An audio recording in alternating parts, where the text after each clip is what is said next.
Hello, everyone, and welcome again to another Teacher Joseph podcast. Well, it's Halloween, and we're going to go through some adjectives to describe Halloween, and we're also going to go over a song which is all about Halloween, and we often hear it at this time of year. So let's begin with the adjectives. So one adjective which describes Halloween is eerie. Eerie. Now, this is one of my favorite adjectives. You can describe anything as being eerie. You walk into a dark room, it's quite eerie, isn't it? It means it has an ambience of something uncomfortable.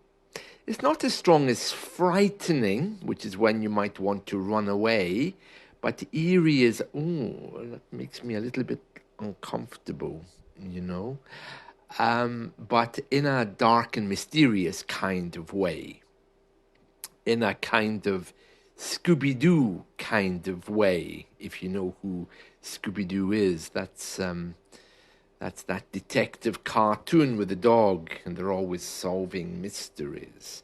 So eerie is quite common.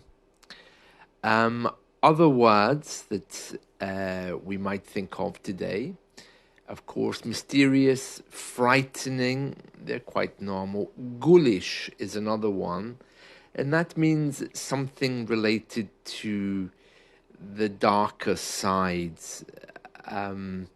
Ghoulish would be something which is quite morbid, something dark, something macabre, something which makes your mood quite dark. Maybe the sight of blood, for example, is quite ghoulish. Okay, so eerie and ghoulish are probably two of the newest adjectives. We don't usually use them in everyday speech. Eerie probably comes up a lot, but ghoulish is probably more related to Halloween costumes and Halloween things. Halloween is becoming a very prominent festival.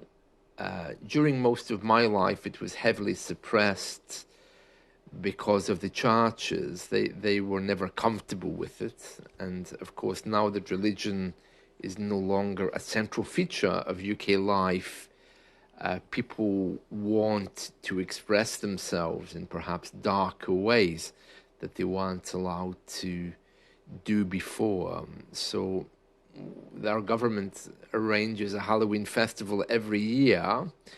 I don't mind, but it is a little bit dark. I mean, when you see the costumes, we had skeletons. Well, of course, it was people dressed as skeletons, glowing in the dark, marching with drums through the streets. I don't understand why they can't organize these festivals for something positive, something light, rather than something dark. But anyway, it was nice that they had it. The place was heaving. I tried to go, but it was absolutely heaving. Now, I used that word, I think, in one of my podcasts a few months ago. I don't know if you remember, but if something's heaving, it means it's so busy that you can't move. Absolutely heaving, okay? So Halloween is very popular, especially with kids. They'll knock on the door and they'll say trick or treat. This is an American thing. I never did that when I was a child. Halloween, when I was growing up, was viewed probably a little bit less positively than it is today, but we didn't have that need to have our bags filled with sweets from the neighbors, Yeah, we sometimes were allowed to knock on people's doors and gather a type of nut and some fresh fruit. But there wasn't really a yearning in it for lots and lots of chocolate as kids seem to want today. And we didn't have this trick or treat thing. As far as I know, trick or treat is an American invention. And it basically just means, do you want me to perform for you, like to sing a little song? Or do you want to just give me sweets and I'll go away? That's all it is. So trick or just give me the sweets, treats. So that's a kind of new thing.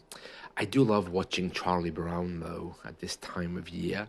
Charlie Brown is a cartoon. I'm sure you know it. It's been going on for many years.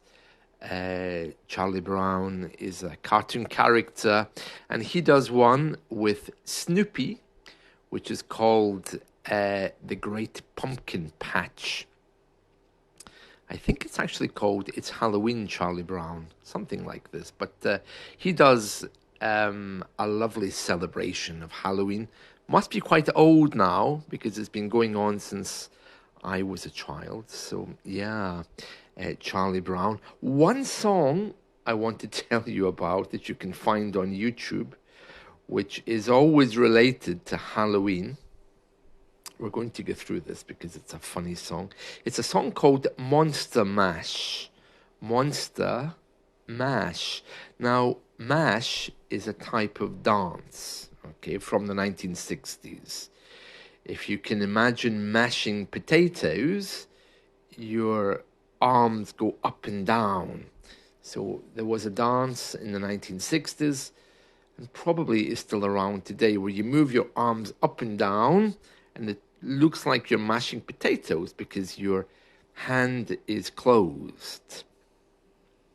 And this is a song by Bobby Pickett, and it was made very famous in a cartoon called The Groovy Ghoulies. Ghouls, ghoulies, ghoulish, it's all the same. So ghouls is the noun, ghoulish, the adjective I mentioned earlier, and ghoulies is just playing with the word ghouls. So here we are. It says, I was working in the lab late one night when my eyes beheld an eerie sight. For my monster from his slab began to rise, and suddenly, to my surprise, he did the mash. He did the monster mash. The monster mash, it was a graveyard smash.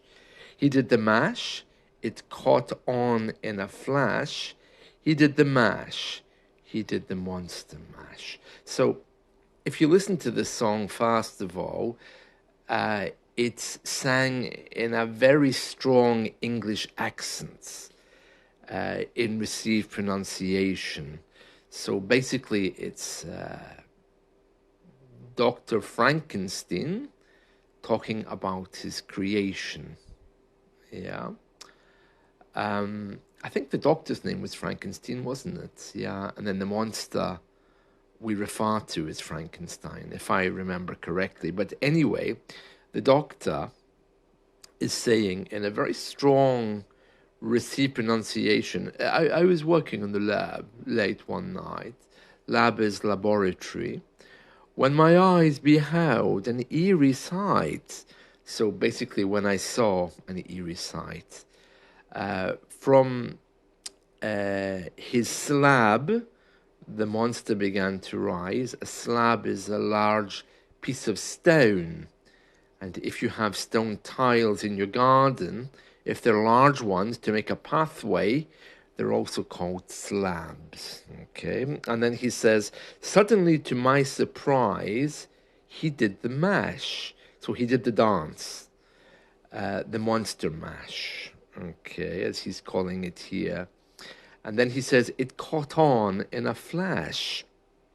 So to catch on is a phrasal verb which means something which becomes popular very quickly, you know. Fashions often catch on very quickly. One good example of that is rosary beads. Rosary beads were something which some people used to pray with. And then I think one of the footballers started wearing them, and suddenly everyone did around their neck as a fashion accessory.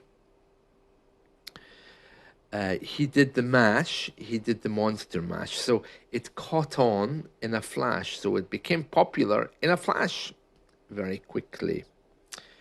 Right, it's a very long song, so I'm going to just go down to the last verse.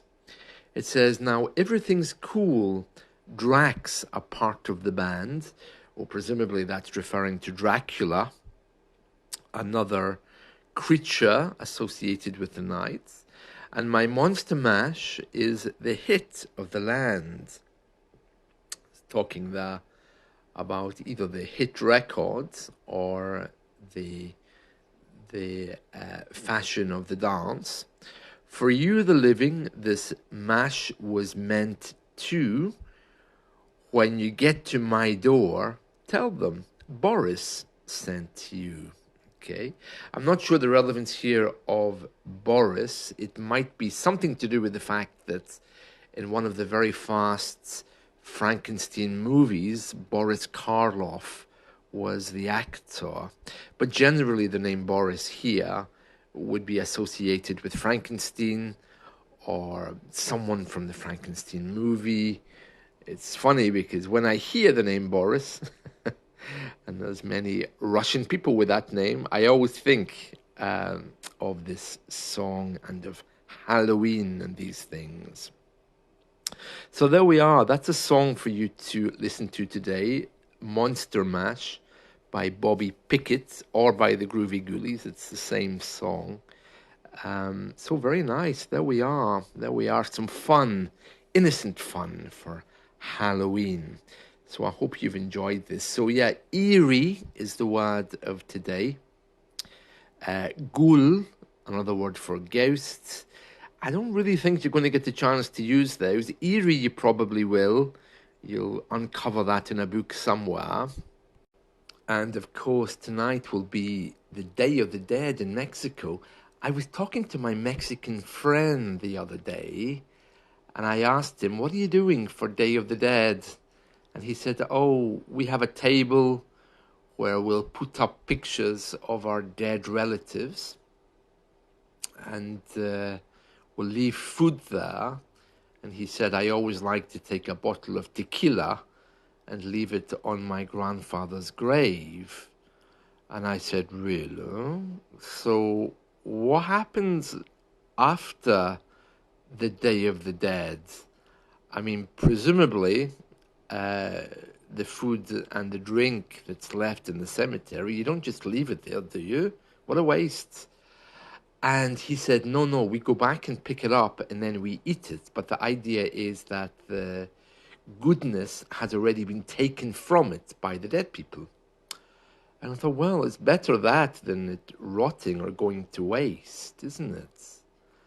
And I said, really, you leave a bottle of tequila on the grave? He said, yeah, and cigars. My grandfather loved tequila and cigars. And I thought, oh, interesting. But aren't you afraid someone's going to go to the cemetery before you and steal the tequila? He said, no, people wouldn't steal stuff from the cemetery. That would be something very bad. I said, so you get the tequila back and then you drink it? He said, yeah. But first we offer it to our families. So very interesting, isn't it? I can't imagine that happening here. My goodness me, if I left a bottle of tequila in my garden for any more than 2 minutes, I'm sure it would disappear.